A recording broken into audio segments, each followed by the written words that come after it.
there. My name is Amy LaFave. I'm the local history librarian at the Lenox Library in Lenox, Massachusetts. And I'm here today to interview one of our cultural icons of the Berkshires, Mr. Terence Hall. Some of you might know him as Terry Alaberry, and he has a wide range of musical abilities. He's a drummer extraordinaire, and he has written a book. It's called Just a Berkshire Kid. And because he talks about a lot of things in Lenox, we thought it would be a great idea to interview him for his book, because also we're a library and we like to promote reading and literature. And, it's not James Joyce, but there's some interesting stories in there. And I just thought we could talk about some of the stories in the book and talk about Terry's life experience growing up in the Berkshires. So thank you, Terry, for agreeing to be part of this interview. Oh, I'm thrilled. And we're being very socially conscious yes, here. Socially distanced. I just want to say before we start that the Lenox Library has been a part of my life, all my life, because I grew up in Lenox. Right. And from the age of 2. And I just have wonderful memories of going to the library with my parents, and so it's a part. It's a part of me that's very important, and so that's why I'm glad to be doing this. Well, we know you've been an important part of our library life. Actually, it jumps ahead in the book a little bit, but maybe you could talk a little more about performing at the library with Terry Alaberry and friends. Well, we've been, I lose track of years, but it's at least 12 or 14 summers that we've done children's shows with my friends. We call it Terry Alaberry and Friends. Yes. And we've been doing 8 concerts every summer. Outside the library in the courtyard. It's called the Wells. It's called the Roach Reading Park. Roach Reading Park. Yes. And it's just been it's something that we look forward to every year, all year long. We can't wait for July and August. We do it a Tuesday morning at 11 o'clock in the morning. That's right. And people come and they bring blankets and they bring snacks and families, and it's just turned into a wonderful thing that I can't tell you how important it is to us. And then this year, of course, with everything that's going on, there was no way to do it safely. It really wasn't. I mean, we thought of all kinds of ideas, plastic walls and everything else, and it wouldn't have been the same. No. So what we did is we did it online, and we actually did it from the side yard at my house. And Tish Merwin and Aaron Laundrie, who are my friends, yes, were such good sports, and I would set up all the stuff in the yard. And we just went online at the regular time, at the 11 o'clock to 12 o'clock, all summer long. And we even did an extra couple because the school year was delayed.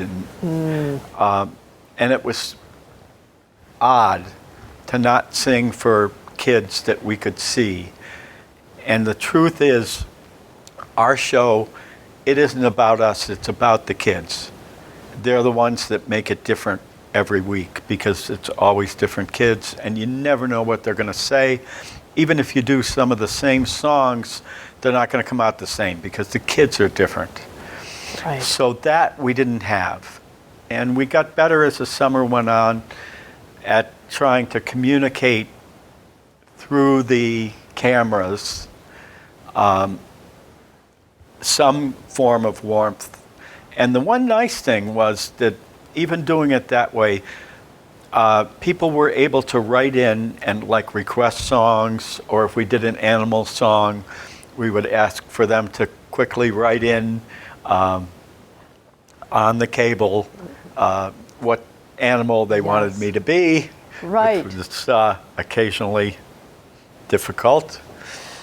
Because you were being broadcast on Facebook Live on the library's Facebook page, That's so right. people could comment.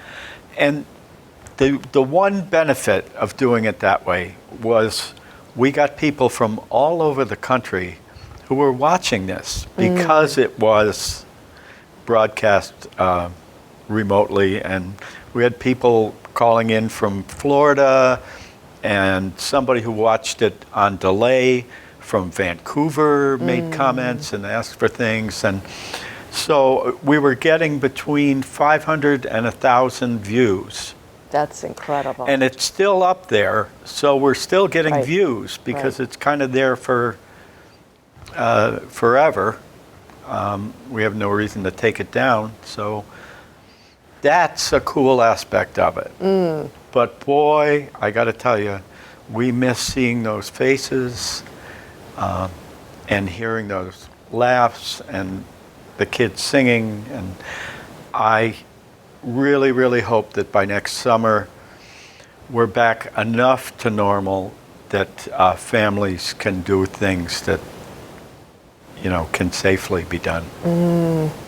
I know I've seen you at work with the kids, and there's clearly a relationship and an energy that you give to one another that must have made that very difficult. Oh yeah, they're the ones that provide all the energy and all the excitement for us, Yeah. But life is what it is, and we do the best we can. Well, we sure missed you, not having you in our park with the flying purple people eater wafting through the open windows. And Well,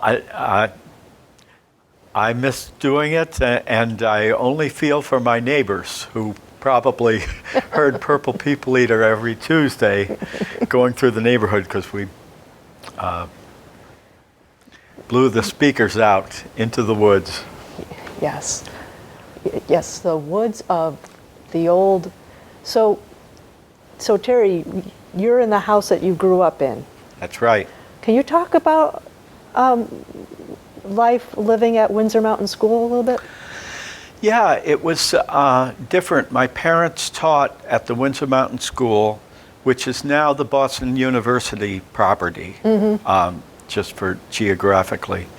And they came to the school when I was about 2 and were there.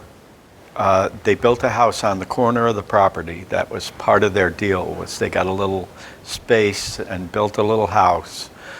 And I'm still living there. I'm lucky that they made it possible for me to stay there. And the Windsor Mountain School was a pretty progressive boarding school for high school students. And it was founded about the same time as the Stockbridge School, which isn't there anymore. And both schools were founded by German families that escaped World War II and came here and started kind of progressive education. And it was kind of wild growing up there because, for one thing, being a progressive school, all the students called my parents by their first names.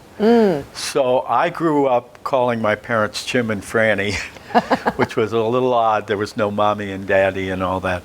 But I went to the Lenox Public Schools right through 8th grade. And then I went to high school at my parents' school at Windsor Mountain, of course. So right through 8th grade, my growing up in Lenox was pretty much the same experience that everyone else had. Did you have my father for a teacher?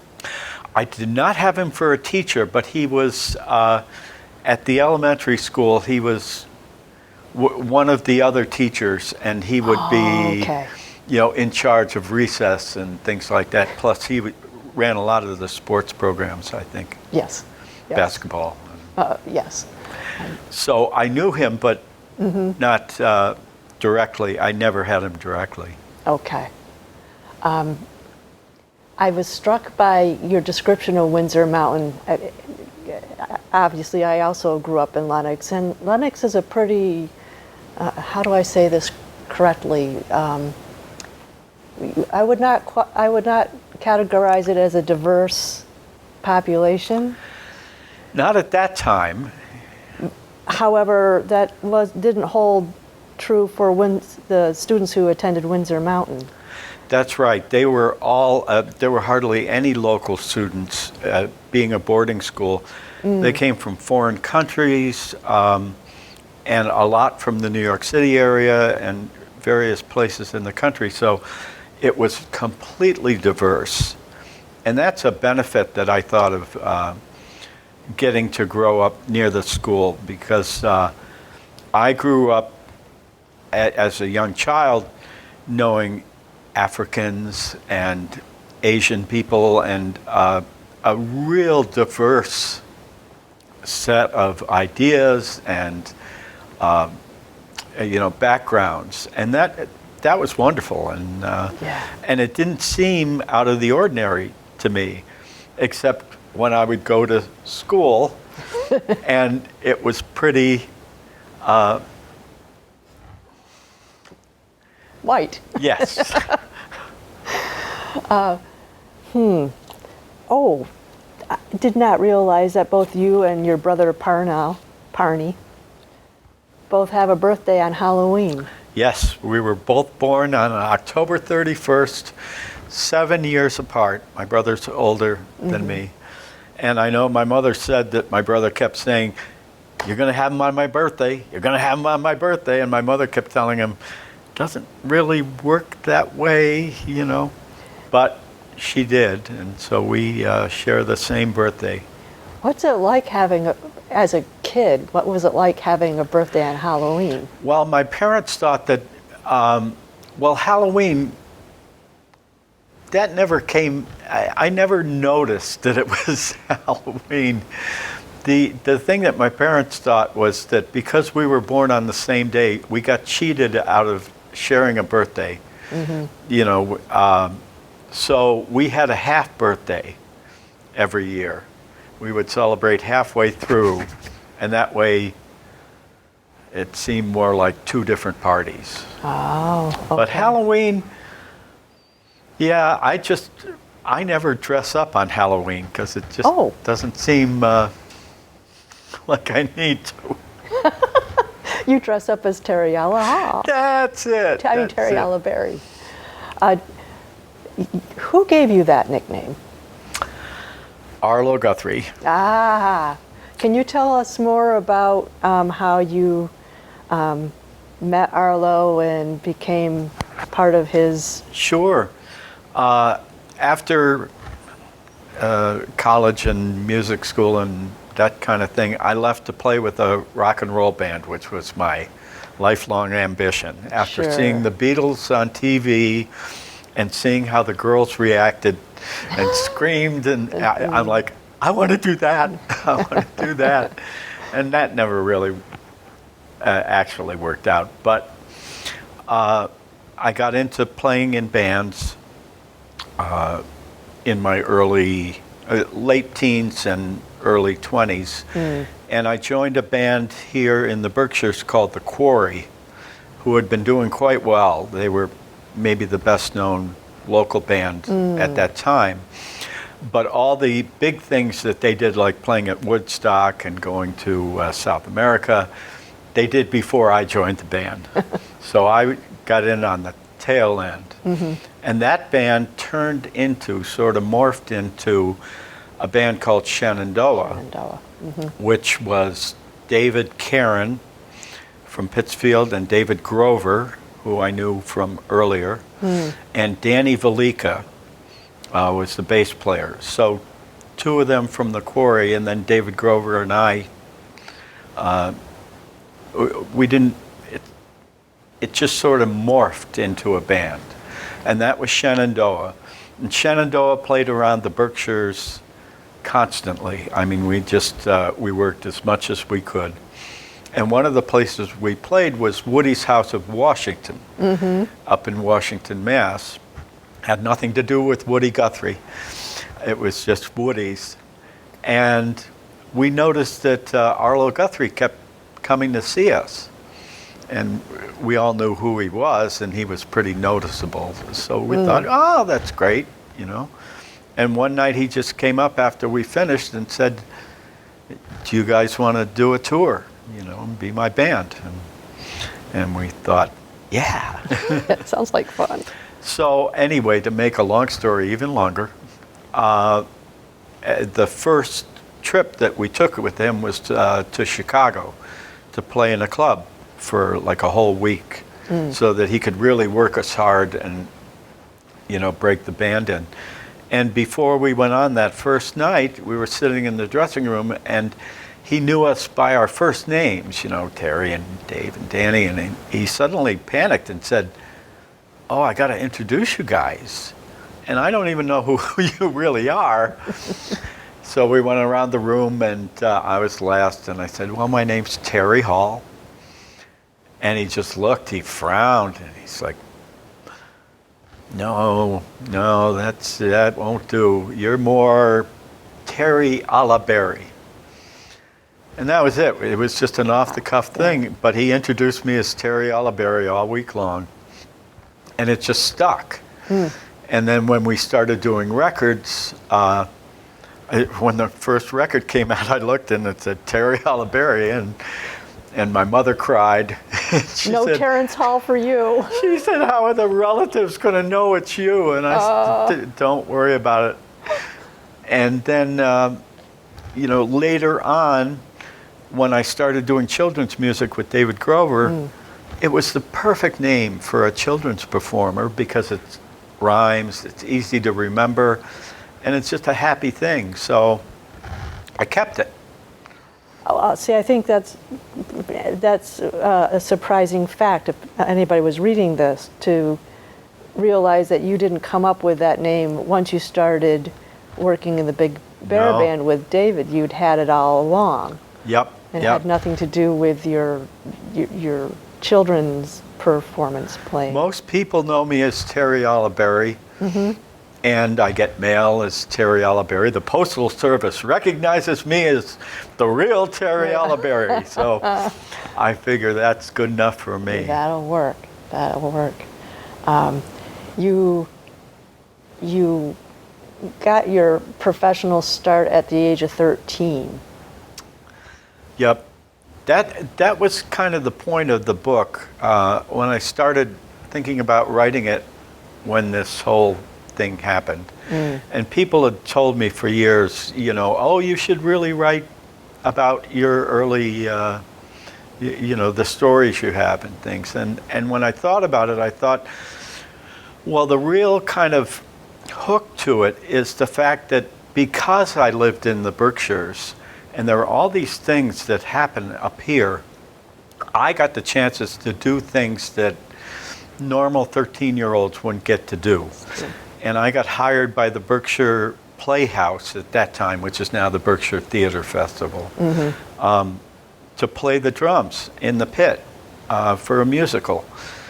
And that wouldn't have happened if I lived in New York. You know, they're not going to hire a 13-year-old. But up here, I could do the job, and they needed a drummer. And so it was like a dream thing to get to actually work and play with other musicians and read music and learn about theater and all these other things. And the people that came through the Berkshire Playhouse in those days were just amazing people. And so it was, I was a little starstruck, but it was just a great experience. And it only happened because I lived in the Berkshires. I think we have this perception of the Berkshires as being a rural backwater sometimes, and that's really not true. It's just far enough from New York and Boston so that people will come. Right. There's something about the Berkshires. Do you agree that just draws people of creative minds and literary minds? And It's totally true. And the actors that I got to know in those first few summers were desperate to come up here. They came up for very little money. Same with the Williamstown Theater. They got fabulous people up there too. And they all wanted to be here because they got to spend the summer in the Berkshires. And it is kind of a magical place. And, you know, we get spoiled because we grew up here. Right. And so sometimes it's, you know, in the middle of winter, I grumble. Don't we all? And I'm like, why do I live here? But truly, it is a wonderful place and really desirable. And they used to get Dustin Hoffman when he was totally unknown. He came up and he was in a play at the Windsor Mountain Theater at my mother's theater. They just did a little reading or something, and he just wanted to come up here, and all these people, and I think they still do, and a lot of people have summer houses, and you don't hear about them because they kind of keep them to themselves, but Well, I think that's probably part of the beauty of coming here is they can just, you know, they don't have to be on. They can just come and be themselves and be left alone. Yeah, James Taylor walks through Price Chopper and nobody really, he's just another customer. He needs milk and yeah, he needs all the same bread. things we do. Right, right. Let's see. I'm kind of skipping around a little bit. That's but, okay.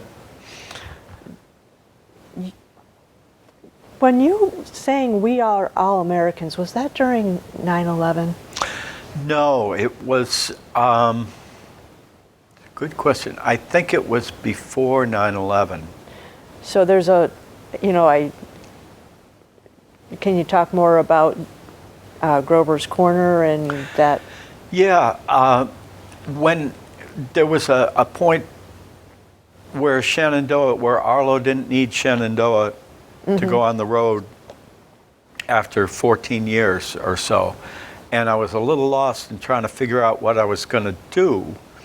And David Grover had left the band several years earlier and started doing children's music. So when I stopped going on the road with Arlo, he asked me if I wanted to get involved in the things that he was doing.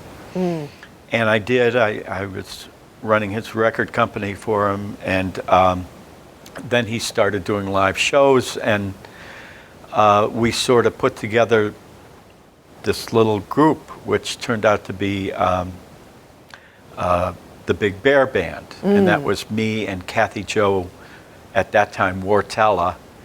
She was at the Berkshire Public Theater, and we did shows there. So that became a unit. It was David Grover and the Big Bear Band, starting in about 1990. Okay. And after a couple of years, we wanted to expand, so we tried to do some television projects. We did them over in Springfield at Channel 57. Okay.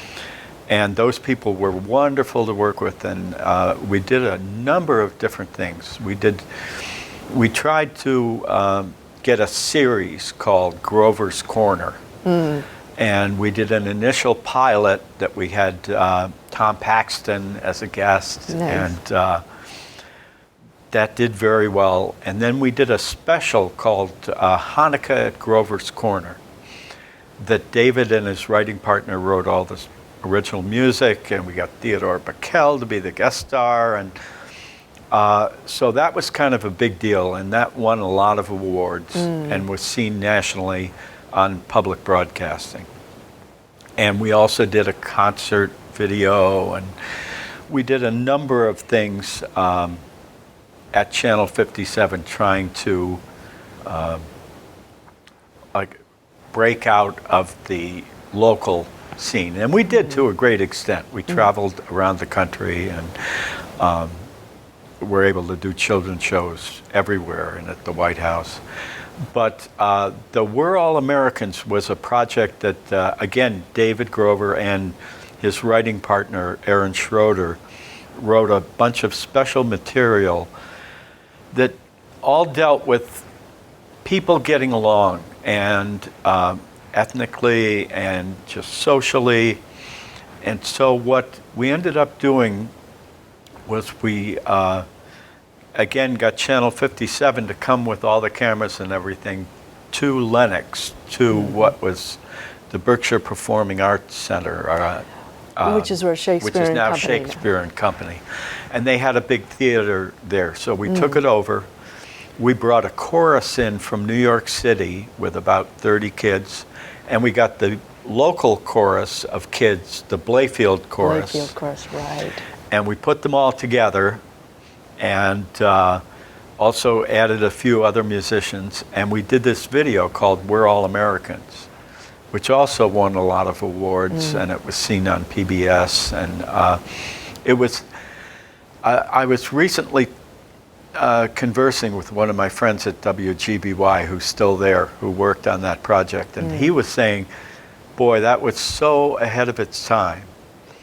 Would have been perfect at 9/11, and it would be perfect now with all the racial divides, because it took on all those subjects. Yeah. And it wasn't just David's original songs. We also did a Harry Belafonte song, we did a Paul Simon song, but all the songs related to how we could get along better.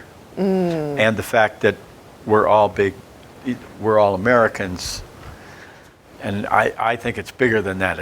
We're all one big world. We're all sharing this pandemic. We're sharing all these things. Well, that's why I wanted to bring that up. Yeah, it was it's ahead of really its crucial. time. I think it would play well now, but that's not up to me. We're coming to the end of our interview. Is there anything you wanted to was there something that you wanted to talk about really quickly, to mention, highlight? Not specifically. Okay. I just wrote it because I care about where I live, and I enjoy where I live, and the people that I've gotten to work with. It's been a blessing. Yeah, you didn't get the high octane rock star lifestyle, and it doesn't sound like you missed it. So glad. Yeah. So glad. And I can't wait for next summer to see the kids again.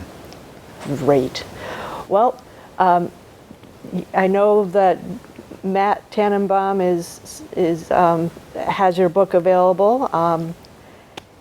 People can find it if they want to look for it. Okay, very good.